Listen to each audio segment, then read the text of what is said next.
Hii ni habari za Umoja wa Mataifa kutoka New York City. Tuliokuandalia hii leo kutoka Umoja wa Mataifa. Watu hutoka kote duniani kuja kushiriki mikutano hapa makao makuu ya Umoja wa Mataifa. Lakini je, wanayatekeleza wanayoondoka nayo hapa?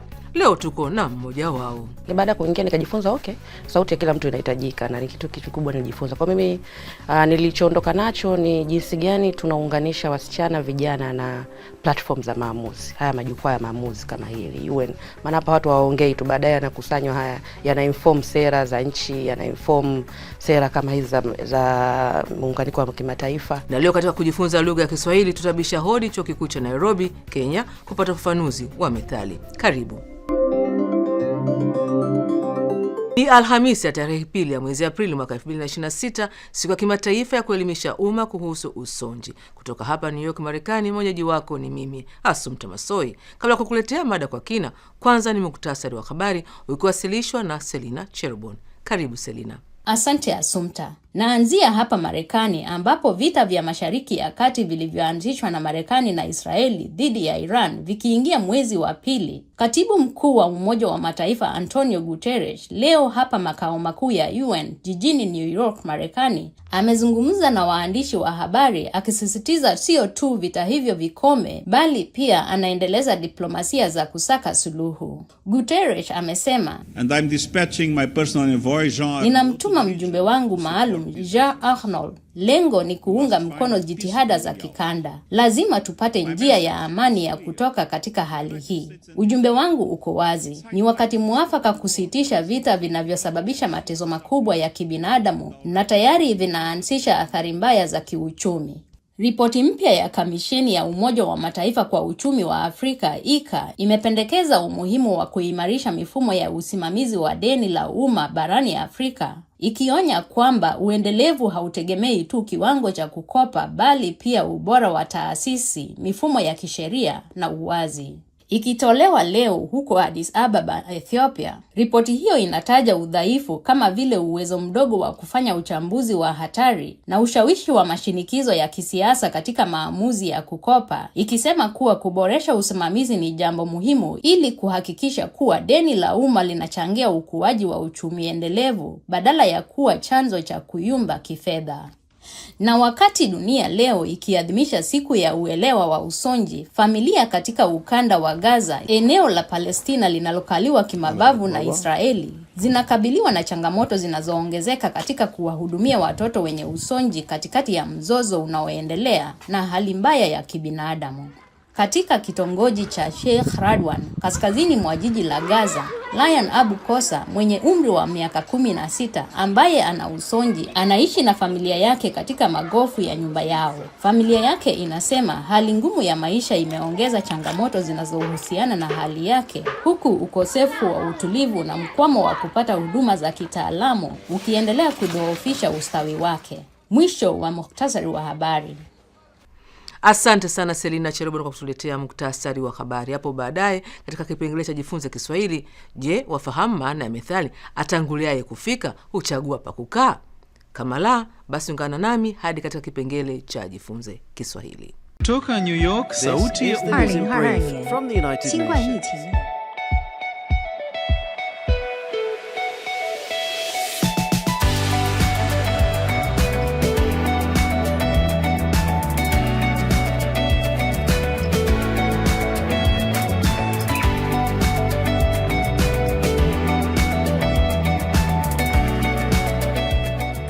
Alors que le réchauffement record met à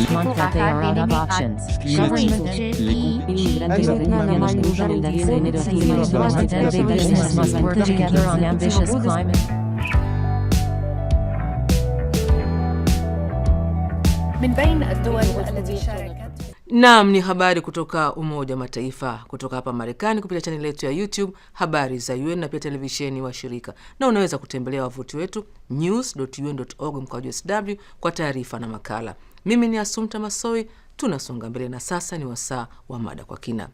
Ni desturi yetu hapa idhaa ya Kiswahili ya Umoja Mataifa kuwauliza baadhi ya washirika wa mikutano inayofanyika katika makao makuu ya Umoja Mataifa jijini New York, Marekani, ni jambo gani wanakuwa wamejifunza katika mkutano husika na wataenda kulitekeleza vipi katika nchi zao. Mwaka jana 2025 katika mkutano wa 69 wa kamisheni ya hali ya wanawake duniani CSW69, mmoja wao alihudhuria. Wakati huo ni Zahra Salehe, mkurugenzi mtendaji wa shirika la ICAO linaloshughulika na masuala ya vijana nchini Tanzania. Kwa kuwa mwaka huu 2026 Zahra ameshiriki tena katika mkutano wa 70 wa kamisheni ya hali ya wanawake duniani CSW70, tumepata fursa ya kumhoji ni kwa kiasi gani amefanikiwa katika kutekeleza malengo yake ya mwaka jana. Mwakilishi wetu katika mahojiano haya ni Arnold Kayanda. Karibu Arnold. Asante sana. Zahra, karibu katika studio za Umoja wa Mataifa hapa New York. Asante sana. Na furaha sana kuwa hapa. Bila shaka. Sio mara yako ya kwanza kushiriki.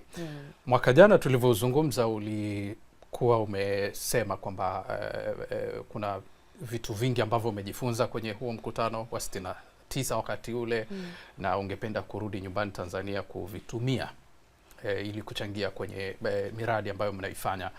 Ni vitu gani ambavyo ulijifunza mwaka jana na vimekusaidia katika mwaka mzima mpaka kuja kushiriki mwaka huu? Of course nilijifunza vitu vingi, lakini key takeaway kama nilivyosema mwaka jana ilikuwa mimi lengo langu kubwa lilikuwa kuongeza sauti za wasichana au vijana kwenye mikutano kama hii ambayo imekuwa hata mimi kabla ya kuanza kushiriki ilikuwa ni ndoto ya mbali sana, ni kubwa kwamba lini siku nitaingia UN kwenye mijadala aina hiyo, lakini je, naweza kuchangia? Ni mikubwa kiasi gani?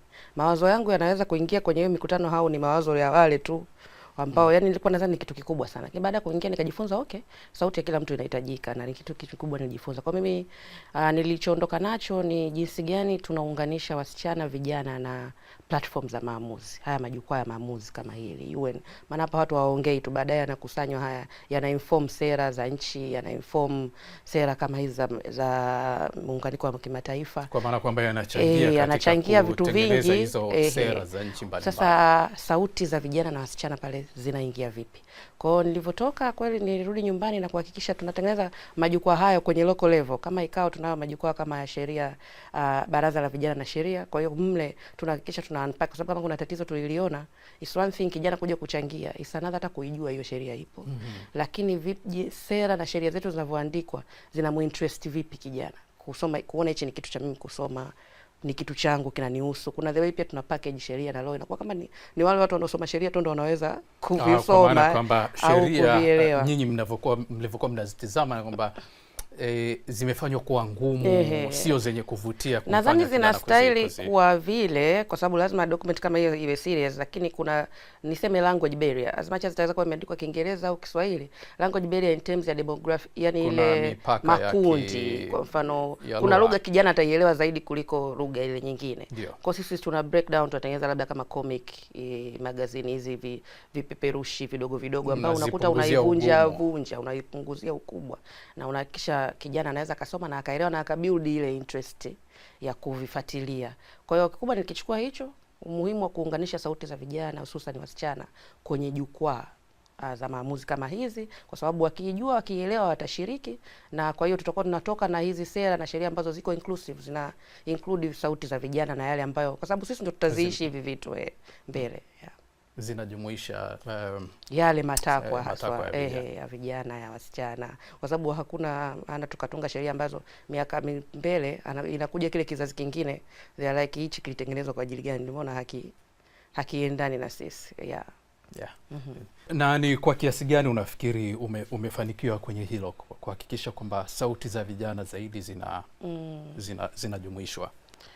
Nadhani kwa level yetu kama shirika, lakini pia at individual level kama binafsi, nadhani nimejitahidi kwa sababu kwa mfano shirika limeanzisha majukwaa linawafikia vijana zaidi, hata locally sisi tuko Mara, tuko Pwani, tuko Dar es Salaam, na ukiangalia namba za vijana ambao tunawafikia kila mwaka wanufaika wanakuwa wengi. Kwa hiyo tunaamini kila siku zile namba tunavyoziongeza, na tunatumia mbinu mbalimbali kama pia media, vyombo vya habari. Tulikuja kuona ni mkakati mzuri sana wa kufikia kwa haraka watu wengi, kwa sababu inawezekana nikawa na rasilimali za kuwa sehemu moja lakini ile taarifa ikitoka pale ikaenda kupitia vyombo vya habari, ikaenda kupitia mitandao, ina maana itawafikia na wengine ambao hawapo kwenye location ile.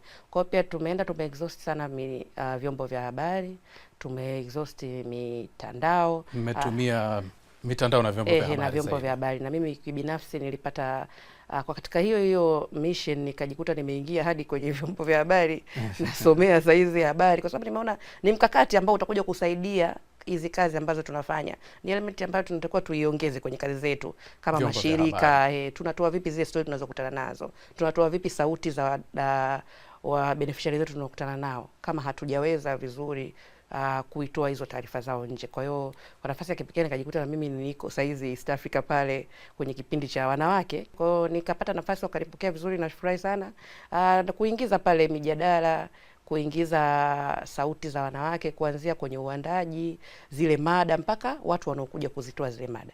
Kwa hiyo mwaka mzima ninakuwa naona zile hii taarifa imetoka. Ukiangalia pia kwenye hizo namba ambao kipindi kinafanya, East Africa inafanya, unaona mimi pia kwenye lengo yangu binafsi naanza kuona hii ina maana hapa nimefikia milioni 2 kwa huu ujumbe ambao nilikuwa nahitaji ufike. Shukran sana Arnold Kayanda kwa kutuletea mahojiano hayo, na kila laheri Zahra Salehi. Na sasa ni wasaa kujifunza Kiswahili. Leo mchambuzi wetu ni Dr. Josephat Gitonga ambaye ni mhadhiri katika Chuo Kikuu cha Nairobi nchini Kenya kwenye kitivo cha tafsiri na ukalimani. Anafafanua maana ya methali atanguliaye kufika huchagua pa kukaa. Atanguliaye kufika huchagua pa kukaa ni methali inayo maana kwamba mtu afikaye mahali fulani akiwa wa kwanza huwa na nafasi nzuri ya kuchagua atakapoketi. Inatuarifu kwamba mtu aliye na mazoea ya kwenda kwa kazi zake mapema huwa na nafasi nzuri sana ya kutekeleza hilo bila kusumbuliwa na yeyote au kusongamana na yeyote yule. Inatuelimisha kwamba kutochelewa mahali teule au kwa shughuli teule hufanikisha mustakabali wa shughuli au sherehe hiyo. Tusiwe wa kuchelewa, tuwe wa kwanza na mambo yetu yatakuwa ya kwanza. Asante. Shukran sana Dr. Josephat Gitonga kwa elimu hiyo. Basi nami nakunja jamvi letu la leo, lakini tukutane tena Jumanne kwa jarida lingine la video na redio, kwa kuwa kesho hatutakuwa na matangazo ili kupisha maadhimisho ya Ijumaa Kuu, na Jumatatu vile vile hatutakuwa na matangazo kwa kuwa ni mapumziko ya Jumatatu ya Pasaka. Hata hivyo, unaweza kutazama habari na video nyingine kwenye chaneli yetu ya YouTube na katika ukurasa wetu wa X kwa jina Habari za UN. Kumbuka pia kupakua app yetu ya Habari za UN katika Play Store na App Store, na wavuti wetu ni news.un.org/sw. Kutoka hapa New York, Marekani, kwa niaba ya wote walioshiriki kuletea jarida hili, mimi ni Assumpta Massoi na kutakia amani na kila laheri katika sikukuu ya Pasaka.